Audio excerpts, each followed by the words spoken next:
মধ্যে গিয়ে একটা গাজরের গাছের মধ্যে হেলান দিয়ে বসে আর চিন্তা করে, আরে আমার দরবার থেকে আমি চলে যাইতেছি, 3 দিন 3 রাত্রি থাকলাম এই মসজিদে, এই মুহাম্মদের যে ব্যবহার দেখলাম, মাসলুক দেখলাম, আদর্শ দেখলাম, কথাবার্তা দেখলাম, আর ওনার সঙ্গে সাথীদের যে ব্যবহারটা দেখলাম, দুনিয়ার কোথাও গেলে সেটা পাবো না।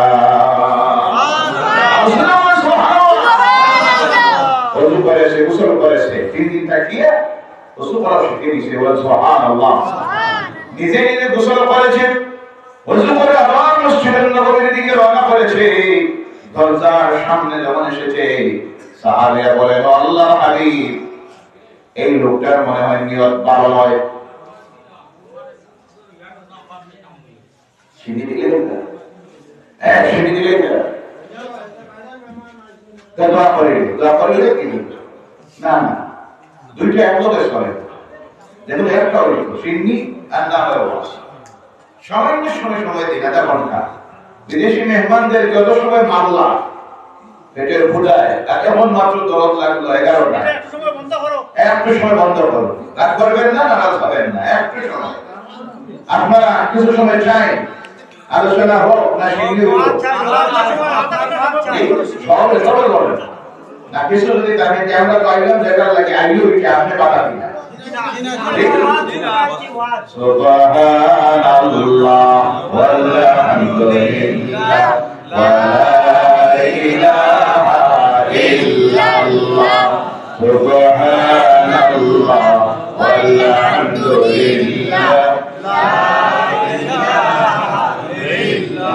লা ইলাহা ইল্লাল্লাহ মুহাম্মাদুর রাসূলুল্লাহ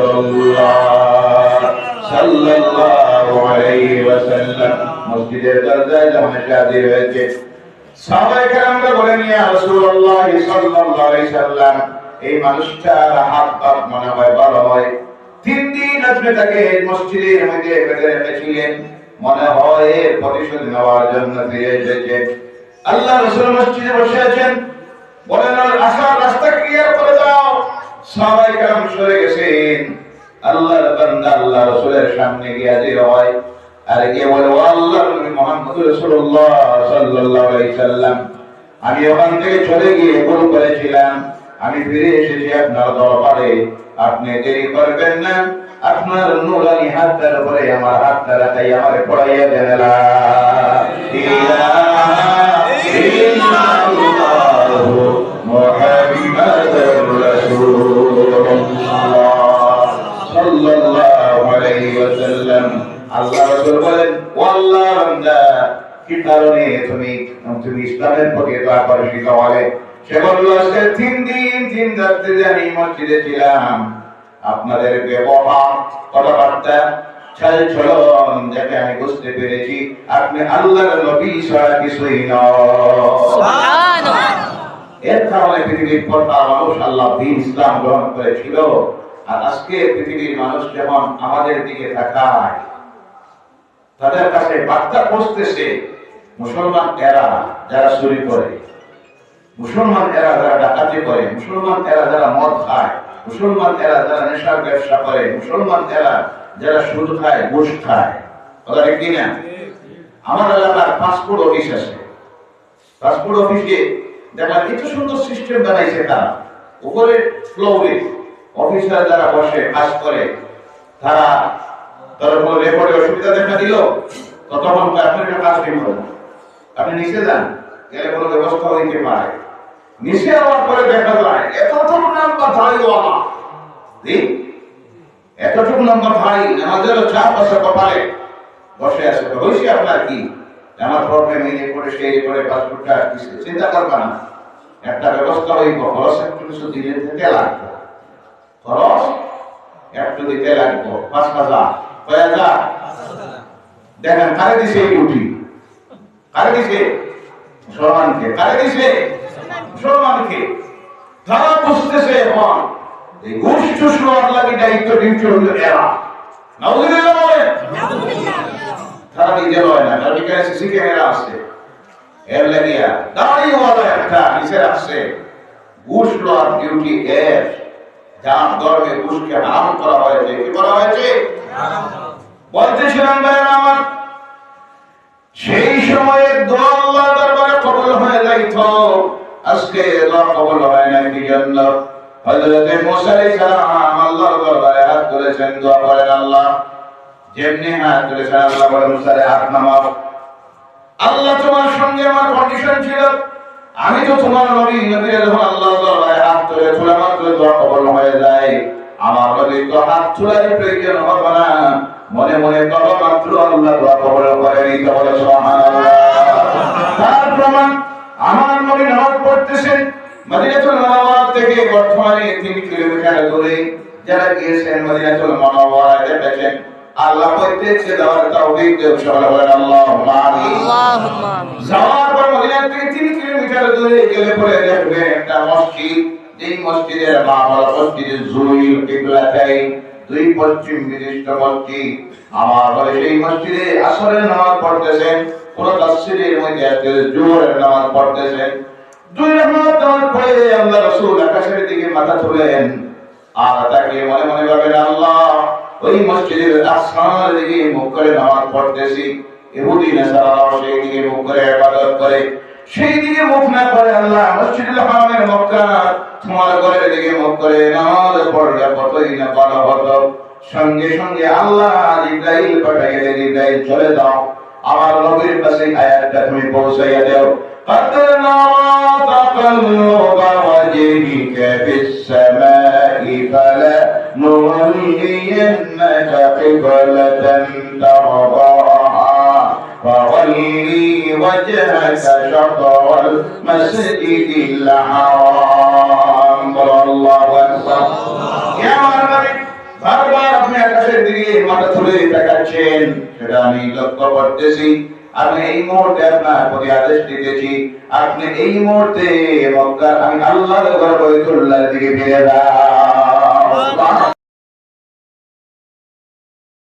মধ্যে গিয়ে একটা গাজরের গাছের মধ্যে হেলান দিয়ে বসে আর চিন্তা করে, আরে আমার দরবার থেকে আমি চলে যাইতেছি, 3 দিন 3 রাত্রি থাকলাম এই মসজিদে, এই মুহাম্মদের যে ব্যবহার দেখলাম, মাসলত দেখলাম, আদর্শ দেখলাম, কথাবার্তা দেখলাম, আর ওনার সঙ্গের সাথীদের যে ব্যবহারটা দেখলাম, দুনিয়ার কোথাও গেলে সেটা পাবো না। ওযু করেছে, গোসল করেছে, 3 দিন থাকিয়ে ওযু করা শিখে নিয়েছে, বলে সুবহানাল্লাহ।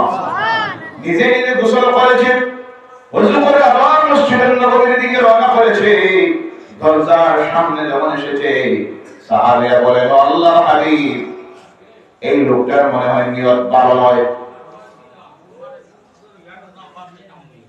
সিঁড়ি দিলে না, সিঁড়ি দিলে দোয়া করে কি না, দুইটা একলোকে করে, দেখুন একটা হইল সিন্নি আর না হয় সামান্য সময় দিন, 1/2 ঘন্টা। বিদেশি মেহমানদের যত সময় মামলা পেটের ফুটায়, এমন মাত্র দরদ লাগলো 11টা, একটু সময় বন্ধ করো, রাগ করবেন না, নারাজ হবেন না, একটু সময়। আপনারা কিছু সময় চাই আলোচনা হোক না সিন্নি হোক, সবাই বলেন না, কিছু যদি তাকে যে আমরা পাইলাম জায়গার লাগে আইলেও কি আপনি বাধা দিনা। সুবহানাল্লাহ ওয়ালহামদুলিল্লাহ ওয়ালা ইলাহা ইল্লাল্লাহ সুবহানাল্লাহ ওয়ালহামদুলিল্লাহ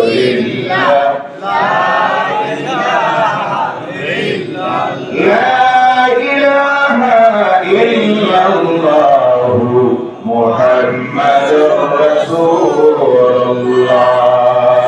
সাল্লাল্লাহু আলাইহি ওয়াসাল্লাম। মসজিদের দরজায় যখন হাজির হয়েছে, সাহাবায়ে কেরামরা বলেন, ইয়া রাসূলুল্লাহ সাল্লাল্লাহু আলাইহি ওয়াসাল্লাম, এই মানুষটার হাত মনে হয় ভালো হয়, 3 দিন আপনি তাকে মসজিদের মধ্যে বেঁধে রেখেছিলেন, মনে হয় এর প্রতিশোধ নেওয়ার জন্য ফিরে এসেছেন। আল্লাহ রাসূল মসজিদে বসে আছেন, বলেন, আসার রাস্তা ক্লিয়ার করে দাও।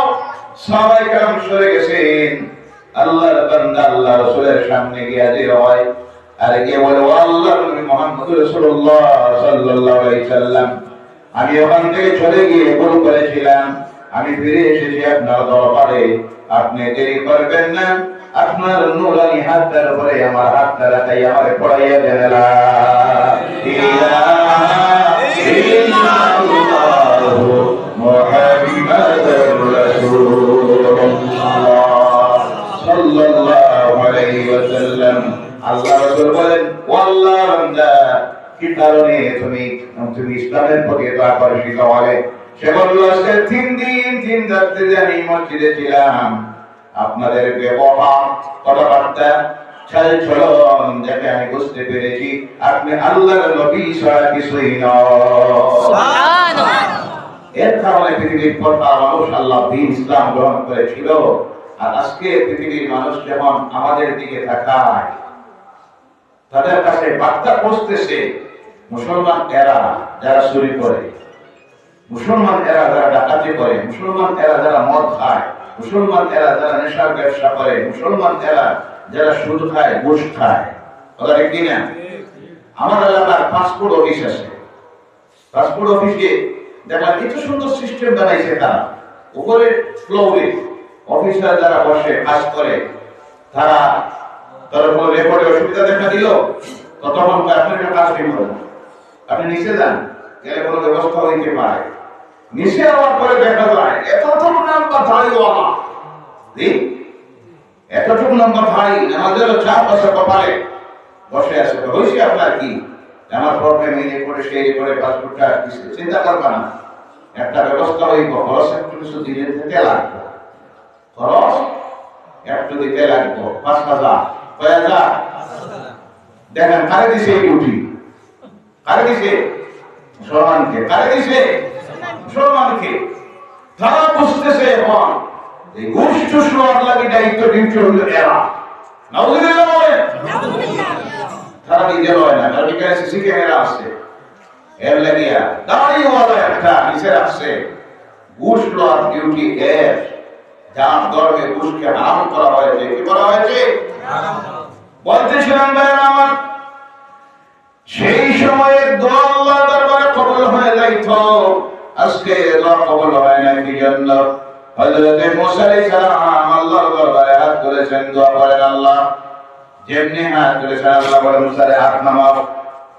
আল্লাহ তোমার সঙ্গে আমার কন্ডিশন ছিল, আমি তো তোমার নবী, নবীর যখন আল্লাহর দরবারে হাত তুলে তোলা মাত্র দোয়া কবুল হয়ে যায়, আমার নবী তো হাত তোলার প্রয়োজন হবে না, মনে মনে কবর মাত্র আল্লাহ দোয়া কবুল করে নিতে বলে সুবহানাল্লাহ।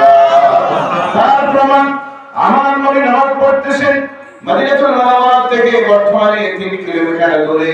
যারা গিয়েছেন মদিনাতুল মুনাওয়ারা দেখেছেন, আল্লাহ প্রত্যেককে দেওয়ার তৌফিক দেন, সবাই বলেন আল্লাহুম্মা আমিন। আল্লাহুম্মা আমিন। যাওয়ার পর মদিনা থেকে 3 কিলোমিটার দূরে গেলে পরে দেখবেন একটা মসজিদ, এই মসজিদের নাম হলো মসজিদে জুইল কিবলাতাইন, 2 পশ্চিম বিশিষ্ট মসজিদ।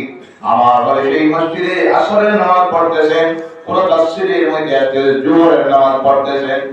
2 রাকাত নামাজ পড়ে আল্লাহ রাসূল আকাশের দিকে মাথা তুলেন, আর তাকে মনে মনে ভাবেন, আল্লাহ ওই মসজিদের আসমানের দিকে মুখ করে নামাজ পড়তেছি, ইহুদি নাসারাও সেই দিকে মুখ করে ইবাদত করে, সেই দিকে মুখ না করে আল্লাহ মসজিদুল হারামের মক্কা তোমার ঘরের দিকে মুখ করে নামাজ পড়লে কতই না ভালো হতো। সঙ্গে সঙ্গে আল্লাহ জিবরাইল পাঠাইলেন, জিবরাইল চলে যাও, আমার নবীর কাছে আয়াতটা তুমি পৌঁছাইয়া দাও। قدرنا تقلب وجهك في السماء فلنولينك قبلة ترضاها فول وجهك شطر المسجد الحرام الله أكبر يا نبي বারবার আপনি আকাশের দিকে মাথা তুলে তাকাচ্ছেন, সেটা আমি লক্ষ্য করতেছি। আমি এই মুহূর্তে আপনার প্রতি আদেশ দিতেছি, আপনি এই মুহূর্তে মক্কার আমি আল্লাহর ঘর বাইতুল্লাহর দিকে ফিরে যান।